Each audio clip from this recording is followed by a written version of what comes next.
दोस्तों, कला का जीवन में काफी महत्व होता है। कला कई तरह की होती है। कोई मूर्ति कला में निपुण होता है तो कोई चित्रकला में, कोई हस्तकला तो कोई गायन। आज हमारे बीच एक ऐसी ही कलाकार है जो होम्योपैथिक का भी ज्ञान रखते हैं और अभिनय की दुनिया में भी इनका नाम है। कभी अपने अभिनय से रुलाते हैं तो कभी हंसाते हैं। तो चलिए करते हैं आपसे बातचीत और जानते हैं आपके बारे में। आज हमारे स्टूडियो में मौजूद हैं डॉक्टर पवन सोनी। स्वागत है आपका डॉक्टर सोनी हमारे रेडियो धूम के program artist of the day में। जय जोहार, जय छत्तीसगढ़। मैं डॉक्टर पवन सोनी, रायगढ़ से। डॉक्टर पवन, आपसे हम बहुत कुछ चर्चा करेंगे, पर उससे पहले हम और हमारे श्रोता आपसे आपके बारे में जानना चाहेंगे। मैं डॉक्टर पवन सोनी, मेरी शिक्षा यहीं पर हुई है।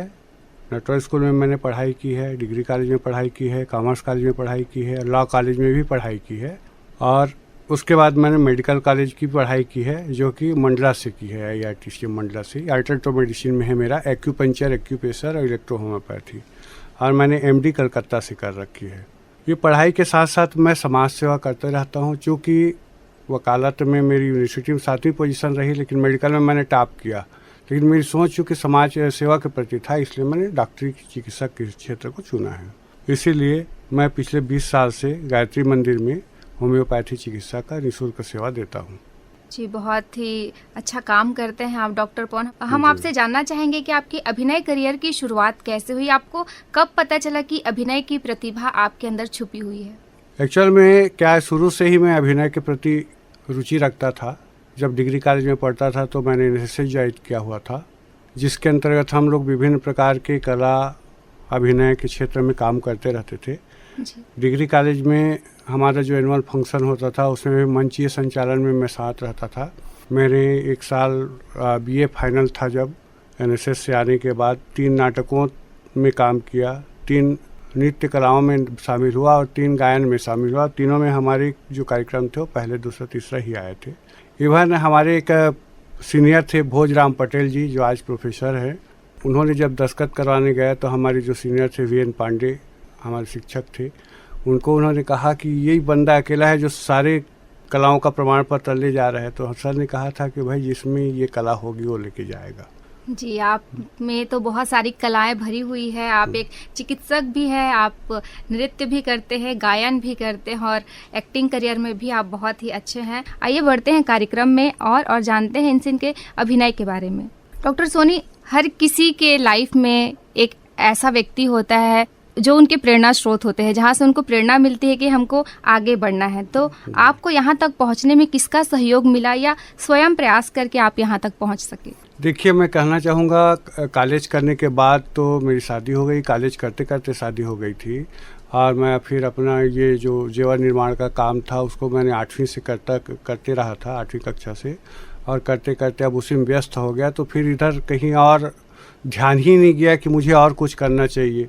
फिर कुछ स्थिति ऐसी बनी कि मैं डॉक्टरी कोर्स किया और डॉक्टर बन गया। डॉक्टर बनने के बाद हम लोग कब मान्यवाग जाते थे। मेरी शादी भी हो गई, कॉलेज करते करते ही शादी हो गई 1996 में, और हम लोग फिर मान्यवाग जाते थे। तो मैं चर्चा करता था, चर्चा के दौरान अपनी मिसेस से चर्चा करता था कि फिल्मी दुनिया कितनी अच्छी, मतलब आदमी उस समय फिल्मी दुनिया के बारे में जानता नहीं था, खाली जो दिखता था वो दिखता था।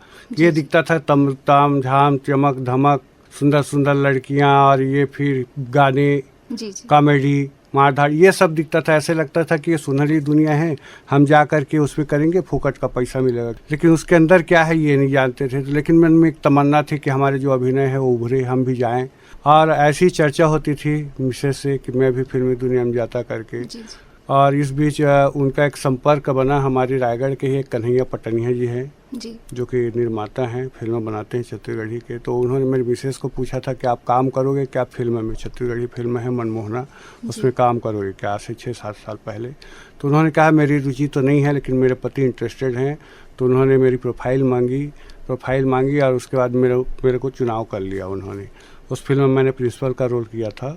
लगभग 20 दिन की शूटिंग हुई थी देवपहरी में, और मेरी पहली फिल्म थी। हालांकि आज तक दुर्भाग्यवश रिलीज नहीं हुई, बहुत अच्छी फिल्म थी। और उसके बाद वहाँ से मेरा परिचय हुआ रायपुर वाले से परिचय हुआ। तो फिर मैं धीरे धीरे आगे बढ़ता गया।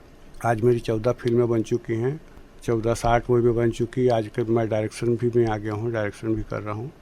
इस तरह से मेरा जीवन आगे की ओर बढ़ रहा है। जी, हमारी शुभकामनाएं रहेंगी कि आपके जीवन ऐसे ही आगे बढ़ते रहे और फिल्मी करियर में आपका नाम बहुत रोशन हो। डॉक्टर साहब, आपको किस तरह का अभिनय करना पसंद है? हर एक की रुचि होती है, कोई विलन का रोल करना चाहता है, कोई हास्य कला करना चाहता है, तो आप ज़्यादातर किस तरह का रोल करना पसंद है? हाँ, देखिए, मुझे तो एक्चुअल में मेरी लाइफ ऐसी है कि मेरे दोस्त यार रिश्तेदार सब बोलते हैं कि तू एक अच्छा कॉमेडियन बन सकता है जी। बट अभी तक मेरी इच्छा के अनुरूप मेरे को कोई रोल नहीं मिला।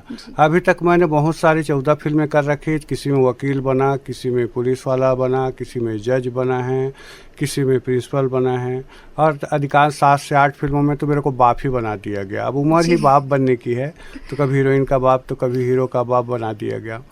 एक फिल्म में मैं खलनायक का भी रोल किया हूँ, एक में किडनी चोर का भी रोल किया हूँ। अभी खलनायक कॉमेडियन खलनायक है, बस इकलौता 2-3 फिल्में हैं जिसमें कॉमेडी का रोल किया हुआ है।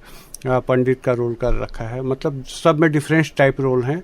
अभी कोई छाप नहीं है कि क्या कर रहे हैं करके, लेकिन मुझे कॉमिक रोल अच्छे पसंद हैं, कॉमिक्स वाले, कॉमेडी वाले, जिसमें मैं अपने हिसाब से कॉमेडी करूं। तो आपने अपने करियर में मतलब कॉमेडी को ही क्यों चुना, इतने सारे रोल करने के बावजूद? मुझे किसी को हंसना हंसाना अच्छा लगता है, मैं किसी को दुखी नहीं देख सकता। मैं ऐसी स्थिति भी होती है कहीं पे बहुत ज़्यादा दुख है, वहाँ भी मेरी कुछ बातें ऐसे निकल जाती है, मैं नहीं चाहते हुए भी निकल जाती है कि उनको हंसी छूट जाती है, तो मेरे को अच्छा लगता है कि मेरे चलते कोई हंस रहा है। डॉक्टर सोनी, किसी फिल्म का ऐसा डायलॉग जो आपको सबसे ज़्यादा पसंद हो, वो हम आपसे सुनना चाहेंगे, आपकी फिल्म का। मेरी एक शॉर्ट मूवी थी छत्तीसगढ़िया बास करके, जो मेन पार्ट में शूट हुई थी, उसमें मैंने डायरेक्शन भी किया था, और तत्काल मेरे को वहाँ पे खलनायक का रोल दे दिया गया था, एक कॉमिक खलनायक का जी। और उसमें मैं कहता हूँ, मो नाम है जग्गू, ते मोला झन बनावे ठग्गू, मारा रे चक्कू। और उसके बाद उसको चाकू मार देते हैं, और जैसे ही चाकू मारते हैं आके मेरे को बताया जाता है कि बॉस हो तो मर गया, तो क्या हुआ, तो चाकू मार लिया, अपने आत्महत्या कर ली, तो भगो बोल के डर से हम लोग सब भागते हैं वहाँ से। दोस्तों, आइए चर्चा को हम और बढ़ाते हैं आगे, और डॉक्टर सोनी से जानते हैं उनके अभिनय के बारे में और बहुत कुछ। डॉक्टर सोनी, अभिनय के अलावा और कौन कौन से शौक रखते हैं आप? अभिनय तो मेरा मेन शौक है, बावजूद इसके मैं डायरेक्शन में भी ध्यान रखता हूँ जी। अभी मैंने कई 60 मूवी डायरेक्शन की है, अभी एक बड़ा छत्तीसगढ़ी मूवी है, उसको भी करने वाला हूँ, जो कि 12 में शूट होगा, 25-26 तारीख से शुरू होगा जी। उसका डायरेक्शन करने वाला हूँ। और डायरेक्शन के साथ साथ प्रोडक्शन मैनेजर का भी काम मैंने किया है फिल्मी दुनिया में, और डांस भी करते हैं, तो 3-4 एल्बम भी हमारे बने हुए हैं, खास करके होली के समय में बनाते हैं, तो 2-3 गाने यूट्यूब में डाले हुए हैं डांस के। मतलब आप एक डॉक्टर होने के साथ साथ डांस भी बहुत अच्छा कर लेते हैं। बहुत अच्छा तो नहीं, लेकिन अच्छा कर लेता हूँ। जी ज़रूर, आप बहुत ही अच्छा डांस करते होंगे, हमें ऐसा महसूस होता है। डॉक्टर सोनी, हमने सुना है कि आप एक हेम्योपैथिक डॉक्टर हैं, तो अभिनय करने के साथ साथ डॉक्टरी लाइन चुनी या डॉक्टरी के साथ साथ अभिनय चुना आपने, और इन दोनों का सामंजस्य आप कैसे बिठा पाते हैं? देखिए मैम, एक्चुअल में मैं अल्टरनेटिव मेडिसिन का डॉक्टर हूँ, जिसमें एक्यूपंक्चर, एक्यूप्रेशर, इलेक्ट्रो होम्योपैथी और आयुर्वेद जैसी चीज़ें आती हैं। सन 1997 से मैं डॉक्टर हूँ, और तब से चूँकि मैंने आपको पहले ही बताया था मेरा काम सेवा करना है, तो मैं बिना फीस के निःशुल्क सेवा देता हूँ। गायत्री मंदिर में होम्योपैथी का दवाई भी फ्री में देता हूँ, और चूँकि समाज सेवा जिससे मन को संतुष्टि मिलती है मेरे को, तो इसलिए मैं उसको करता हूँ। हाँ, उस काम को करते करते मैंने फिल्मी दुनिया में अभी मुझे 7 साल हुआ है, जबकि चिकित्सा विधा में मेरे को 25 साल होने जा रहे हैं। इसके अलावा मैं बहुत सारे सामाजिक संस्थाओं से भी जुड़ा हुआ हूँ, वो सब काम भी करते रहता हूँ। डॉक्टर सोनी, होम्योपैथिक और एक्यूप्रेशर में किन किन बीमारियों का इलाज संभव है? देखिए, अल्टरनेटिव मेडिसिन का मतलब ही है एलोपैथी के अलावा जितने सारी पैथियाँ हैं, चाहे वो आयुर्वेद हो, होम्योपैथ हो, इलेक्ट्रो होम्योपैथ हो, एक्यूपंक्चर हो, एक्यूप्रेशर हो, यूनानी पद्धति हो, ये सब उसके अंतर्गत आते हैं।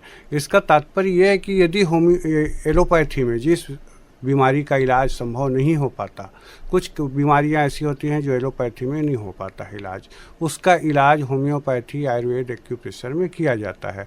तो हम ये कह सकते हैं कि सभी बीमारी को तत्कालिक जो बीमारियां होती हैं, जैसे एक्सीडेंट हो गया या बहुत तेज किसी प्रकार का ऐसा आक्रमण हो गया जिसमें ऑपरेशन जरूरी होता है, इसके अलावा सारी बीमारियों का इलाज हम इन पैथियों से कर सकते हैं। डॉक्टर सोनी, चर्चाएं तो और भी हम आपसे करेंगे और भी बहुत कुछ हम आपसे जानेंगे आपके बारे में। आइए चर्चा को और बढ़ाते हैं और जानते हैं आपके बारे में।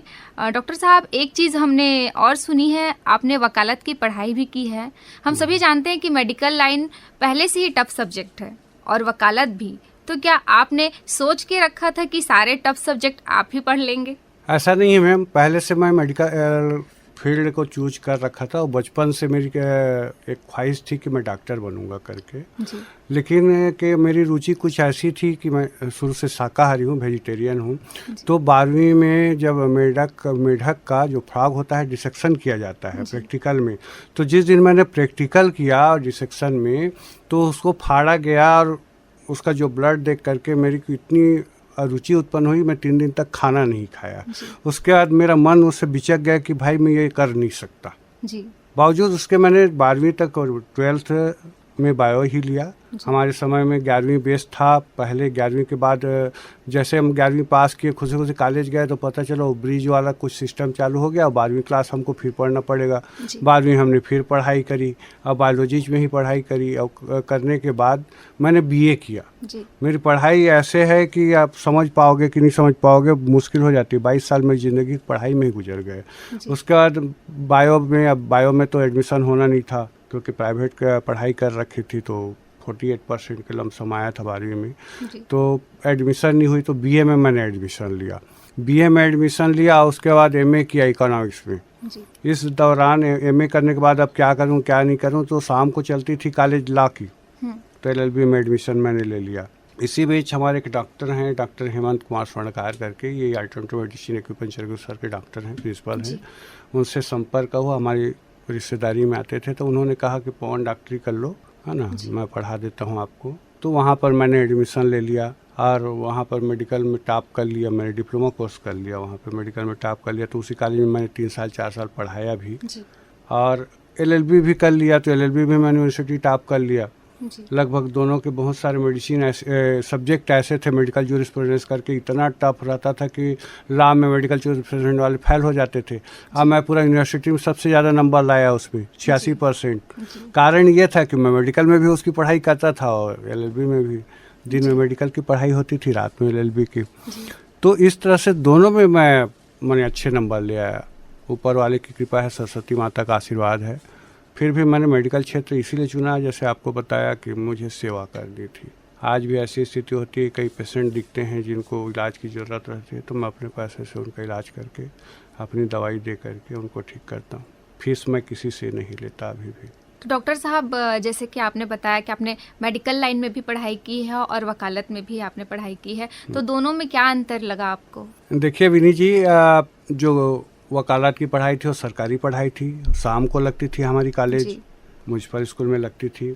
और जो मैंने अल्टरनेटिव मेडिसिन की पढ़ाई की वो दिन की पढ़ाई होती थी और यही पढ़ाई हुई रायगढ़ में Vivekanand medical college of alternative medicine में। तो उसमें मैं दिन में पढ़ने जाता था, उसको शाम को पढ़ने जाता था। और कुछ सब्जेक्ट ऐसे होते हैं जो दोनों में बराबर होते हैं, है ना, जैसे बताया मेडिकल जूरिस्प्रूडेंस है करके। तो दोनों को पढ़ाई मैंने तो आसानी से कर ली क्योंकि पढ़ने में मैं माहिर था, इसके दो राय नहीं है। हमारे मोहल्ले में आप पूछेंगे तो मैं अपना सुनारी काम करते करते पढ़ाई करता था। मेरी रेडियो बगल में बजती थी। मैं शुरू से संगीत का इतना प्रेमी था कि दिन भर रात भर मेरी रेडियो या फिर टेप रिकॉर्ड बजती ही रहती थी। लाइट गोल रहती थी तो मैं बैटरी को चार्ज करके रखा रहता था और उसमें बजाता था टेप रिकॉर्ड और उसमें काम करता था। मेरी पढ़ाई चलती रहती थी और मैं काम भी करते रहता था और संगीत भी सुनते रहता था। तो सब मोहल्ले वाले सोचते थे इतना विद्वान है कि सब काम को एक साथ कर लेता है। तो ऊपर वाले कृपा से सब में सही में हो जाता था। आपको कभी दिक्कत महसूस नहीं हुई? सुबह क्लास, शाम को क्लास? बिल्कुल बिल्कुल दिक्कत महसूस नहीं। मैं अपना काम भी कर लेता था। सोनारी का काम था तो सुबह 7 बजे से उठ करके सोनारी का काम भी कर लेता था, जिसमें पायल वायल बनाते था, जीवन निर्माण करता था जो भी। और ख़ास करके मैं ग्राहकों से नहीं, जो हमारे महाजन होते थे, सुनार लोग होते थे, उन लोग से लेके जाता था, बना करके उनको ही देता था। तो ये 10 बजे 12 बजे तक मेरा कंप्लीट होता। 12 बजे से 3 बजे तक कॉलेज जाता, मेडिकल कॉलेज 3 बजे से आता था। फिर 5 बजे 6 बजे तक अपना फिर काम करता था। 7 बजे से हमारी कॉलेज लगती थी, 7 बजे से 9 बजे तक वो वाली कॉलेज जाता था। फिर रात को पढ़ाई कर लो या काम कर लो। संघर्षमय जीवन रहा है जी, काफ़ी संघर्षमय जीवन रहा है आपका। और संघर्ष ही इंसान को एक अच्छा व्यक्तित्व बनाता है। सही बात है, नो डाउट। जिनको जितनी सुविधाएं मिल जाती है उतने लापरवाह हो जाते हैं। जी, सभी जानते हैं कि अभी गर्मी का मौसम चल रहा है और डॉक्टर साहब हमारे सामने बैठे हैं। तो डॉक्टर साहब, आप हमारे श्रोताओं को बताइए कि गर्मी में हम अपना बचाव कैसे रख सकते हैं। देखिए, गर्मी कब महसूस होती है? जब शरीर में पानी की कमी होती है। जहाँ भी जलन है कहीं भी, वहाँ पर समझिए पानी की कमी है। तो पहले तो सबसे पहले काम क्या करें, हम पानी पिएं। पानी दिन भर में कम से कम 5 से 7 लीटर पानी पीना ही पीना है। कहीं भी आप बाहर निकल रहे हो तो 4 गिलास पानी पी करके निकलो। तो पानी आप जितना ज़्यादा पिएंगे लू से उतना बचाव होगा। दूसरा क्या होता है, प्याज पकड़ के चलना। हमारी दादी माँ कहती थी कि प्याज पकड़ के चलो। तो प्याज ये कैसा है जो गर्मी को सोख लेती है। तो ये में कब प्याज पकड़ लोगे तो लू नहीं पकड़ेगा। दूसरा, कान और मुंह कर ढक करके चलना चाहिए। सर, कान, मुंह कर ढक के चलो। आप कहीं भी निकलो तो कान मुंह ढक करके चलो। तो यदि आप पानी पीते हो, प्याज पकड़ लेते हो, कान मुंह को ढक कर चलते हो तो आपको बिल्कुल लू नहीं लगेगी और गर्मी से आपका बचाव होगा। और हाँ, ये बात है कि अचानक गर्मी से आए और ठंडा पानी पी लिए, ये नहीं करना। आपको आ करके बैठना है, ठंडा को सुखाना है। पंखे में बैठ जाओ, पंखे के से पसीना सूख जाता है, तब आपको ठंडा पानी पीने। तत्काल आप पियोगे तो तबीयत जरूर ख़राब होगी। दूसरी बात, आप कोल्ड ड्रिंक कहीं भी मत पियो। धूप से निकल करके कोल्ड ड्रिंक मत पियो, बल्कि आप चाय पी लो। गर्मी से गर्मी ख़त्म होता है। मेरा एक्सपीरियंस भी है और ये सच्चाई भी है कि आप यदि गर्मी से बचना चाहते हो तो गर्म चीज़ पियो, ना कि ठंडा चीज़। ठंडा चीज़ पियोगे तो आपका पेट के अंदर का तापमान एकदम कम हो जाता है। अब बाहर गर्मी ज़्यादा हो जाती है, जिसके फलस्वरूप आपको लू लग जाता है। आपको यदि कोल्ड ड्रिंक पीनी भी है तो पहले बैठ जाओ, ठंडा हो जाओ, उसके बाद कोल्ड ड्रिंक पियो।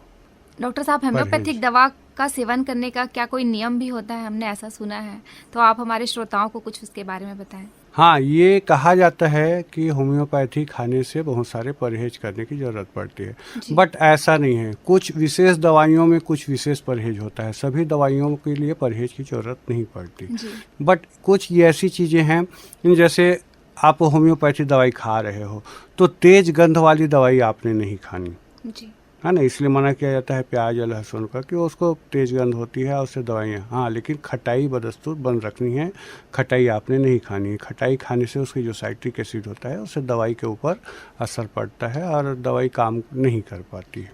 खटाई में मुख्य रूप से आपका नींबू है, इमली है, अचार है। टमाटर जैसे खाते हैं तो टमाटर सब्जी के साथ खा सकते हैं। मीठी दही खा सकते हैं, खट्टी दही नहीं खानी है। डॉक्टर साहब, आपने बहुत ही अच्छी जानकारी दी। हमारे श्रोता इससे बहुत कुछ जान पाएंगे और अपने जीवन में उतार पाएंगे। डॉक्टर साहब, हमने ये भी सुना है कि आप एक समाज सेवी भी हैं और गायत्री मंदिर में भी आप निःशुल्क सेवा देते हैं। तो किस प्रकार के लोगों को सेवा देते हैं, आप हमारे श्रोताओं को बताएं, जिससे हमारे श्रोता भी इसका लाभ उठा सके। देखिए, गायत्री मंदिर का सेवा जो है मेरे 20 साल से सतत लागू है। मैं सप्ताह में 1 दिन देता हूँ। पहले 2 दिन देता था, लेकिन व्यस्तता के कारण अब 1 दिन हो गया है। बुधवार को शाम को 7 बजे से 8 बजे तक 1 घंटा बैठता हूँ। और इसके लिए किसी पेशेंट को कोई योग्यता की ज़रूरत नहीं है। यहाँ पे गरीब से गरीब और अमीर से अमीर लोग आते हैं और ऐसे क्रिटिकल केसेस वहाँ पे आते हैं जो कहीं से ठीक नहीं होते हैं। तो उसके लिए आप सब सेवा का लाभ उठाएं। शाम को 7 बजे से 8 बजे तक आएँ। हालांकि वहाँ पेशेंट ज़्यादा होने पर मेरे 9-10 बजे बज जाते हैं, लेकिन 7 से 8 उसका मेन टाइम है। और मैं ये देखता हूँ कि वहाँ क्रिटिकल केसेस भी ठीक हो जाते हैं, जिनको मैं खुद नहीं सोचे रहता हूँ कि ठीक हो जाएंगे करके, वो भी ठीक हो जाते हैं। हाँ, कुछ समय ज़रूर लगता है पुराने केसेस में। नए केसेस तो जल्दी ठीक हो जाते हैं। खास करके किसी को मस्सा हो गया है, किसी को बवासीर हो गया है, किसी को कैंसर है, तो ये सारे प्रकार के ट्रीटमेंट मैं वहाँ पे करता हूँ। डॉक्टर साहब, बहुत ही अच्छी जानकारी आपने दी। डॉक्टर साहब, जाते जाते आप हमारे श्रोताओं और युवाओं को क्या कुछ संदेश देना चाहेंगे? बिल्कुल। यदि वो फिल्मी दुनिया में आना चाहते हैं तो रायगढ़ क्षेत्र अभी उतना उन्नत क्षेत्र नहीं है कि आप लोग एक बार में ही पहुंच जाओ। आप लोग को बहुत मेहनत करनी पड़ेगी, सतत मेहनत करनी पड़ेगी और इतनी अभ्यास करनी पड़ेगी कि आपको कोई रिजेक्ट न कर सके। हमारे ज़माने में हम लोग जब हम हीरो बनने के लायक थे, उस समय हम कोई पता ही नहीं था क्या करना है क्या नहीं करना है। अब ऐसी स्थिति आ गई कि हीरो का बाप ही बन पा रहे हैं। तो मैं आप लोग से ये कहना चाहता हूँ कि आप एक्टिंग सीखें। कहीं भी कोई भी कोर्स को ज्वाइन करके एक्टिंग सीखें, जिससे आपका एक्सप्रेशन हो। मेन क्या है, एक्सप्रेशन है। आपका चेहरे की बनावट, सुंदरता, ये कोई मायने नहीं रखती। यदि आपका एक्सप्रेशन है सही आप अच्छे से डांस कर सकते हैं, आप अच्छे से एक्टिंग कर सकते हैं, तो आपको काम दिलाने से कोई नहीं रोक सकता। वर्तमान परिस्थिति में मैं आप लोग को केवल यही सलाह दूंगा कि एक्टिंग सीखिए। इसको यदि आप कर लेते हैं तो आपको फिल्मी दुनिया में आगे बढ़ने से और एक अच्छे करियर बनाने से कोई नहीं रोक सकता। डॉक्टर साहब, रेडियो धूम में आकर आपको कैसा लगा? बहुत अच्छा लगा। मैं चाहूँगा कि ये रेडियो धूम हमेशा ऐसे नए नए कलाकारों को आगे बढ़ाए और इसकी इतनी उन्नति हो कि ये पूरा भारत भर में सुनने लायक हो जाए। जी, बल्कि हो ही जाएगा, जहाँ तक आप लोग जैसे कर्मठ कर्मचारी मैंने देखे। जी, बहुत बहुत धन्यवाद। बहुत बहुत धन्यवाद डॉक्टर पवन जी की आपने अपना बहुमूल्य समय हमारे लिए और हमारे श्रोताओं के लिए निकाला। जी धन्यवाद। दोस्तों, अब समय हो गया artist of the day program की समाप्ति का। आज हमारे आर्टिस्ट थे डॉक्टर पवन सोनी, जो कि एक आर्टिस्ट होने के साथ साथ एक डॉक्टर भी हैं और एक समाज सेवी भी हैं। आज के इस प्रोग्राम में तकनीकी सहयोग रहा पवन मिश्रा का, संचालन किया मैंने यानी कि आपके आरजे विनी ने, और प्रस्तुत करता थे रमाशंकर शुक्ला। आज के लिए बस इतना ही। हमें दीजिए इस प्रोग्राम से इजाजत। नमस्कार। सुनते रहिए रेडियो धूम 89.6, क्योंकि यहाँ मनोरंजन का सिलसिला अभी जारी रहेगा।